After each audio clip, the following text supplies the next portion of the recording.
Good morning, Panthers. We are part of National Junior Honor Society. I'm Adrian Zislis. I'm Aiden Anderson. I'm Madison Choi. And I'm Bryn Whalen. The National Junior Honor Society is hosting a food drive competition between 6th graders, 7th graders, and 8th graders. From November 11th to November 15th, make sure you bring in your canned goods. Every period one, we will be collecting them. Whichever grade donates the most food wins a prize. And remember, You can't stop the rock!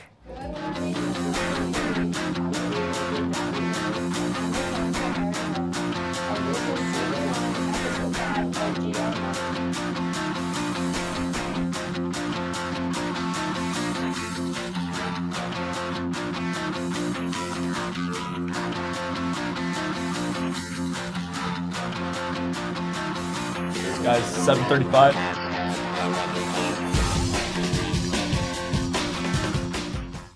Good morning, Glen community. I'm your lead anchor, Matilda Deve. And I'm your co-anchor, Piper Lombardi. And this is Season 1, Episode 41 of GR Morning News. Before we start today, I'd like to give a shout out to our co-anchor for today, Piper Lombardi. Happy birthday. Thank you. Today is October 30th, and it is day 3 in the rotation schedule. Please rise for the Pledge of Allegiance, recited by 8th grade student Maggie Benz. I pledge allegiance to the flag of the United States of America and to the republic for which it stands, one nation, under God, indivisible, with liberty and justice for all. Please be seated. So let's dive right into our morning announcements.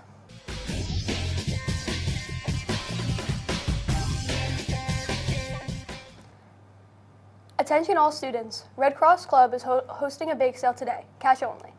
Track team bake sale tomorrow after school in the Hamilton lobby. Attention middle school students. National Junior Honor Society, our meeting is the first half of lunch today. Middle School Art Club Fall Group meeting is today at 3, room A209. GRMS Esports Club meets after school today in S117. Attention high school students. All high school sports registrations must be submitted by November 18th. A physical date on or after November 25th, 2023 or from 2024 will work. Now for our Weather Wednesday. Heading over to you, Cameron.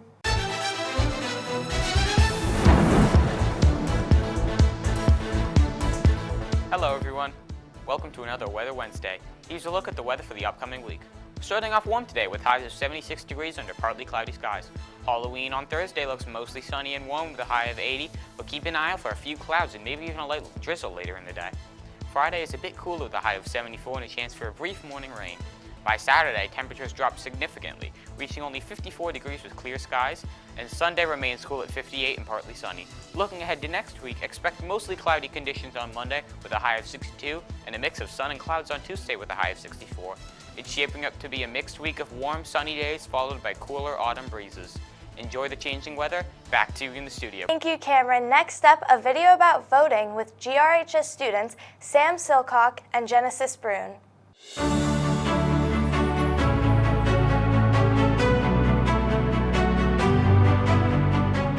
Hey everyone! Today we're talking about something really important, voting. Specifically, we're going to talk about how the Electoral College works in the U.S. presidential elections and why voting is such a big deal.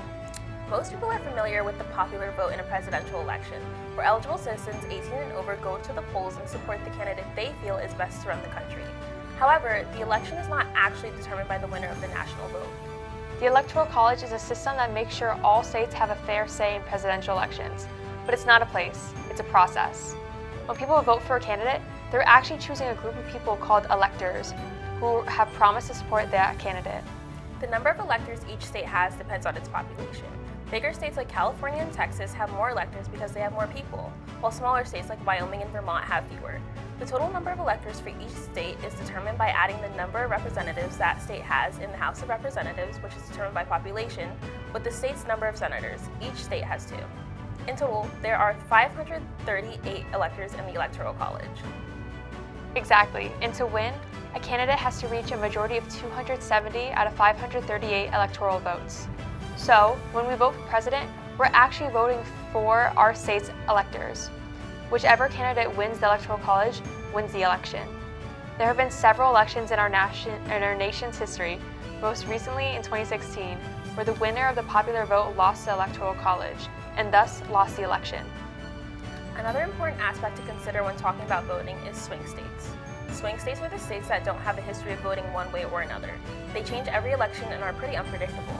And this is why you'll see candidates campaigning in these places more than anywhere else. They're really trying to increase voter support and turnout. In the upcoming 2024 election, the 7 main swing states are Nevada, Arizona, Wisconsin, Pennsylvania, North Carolina, and Georgia.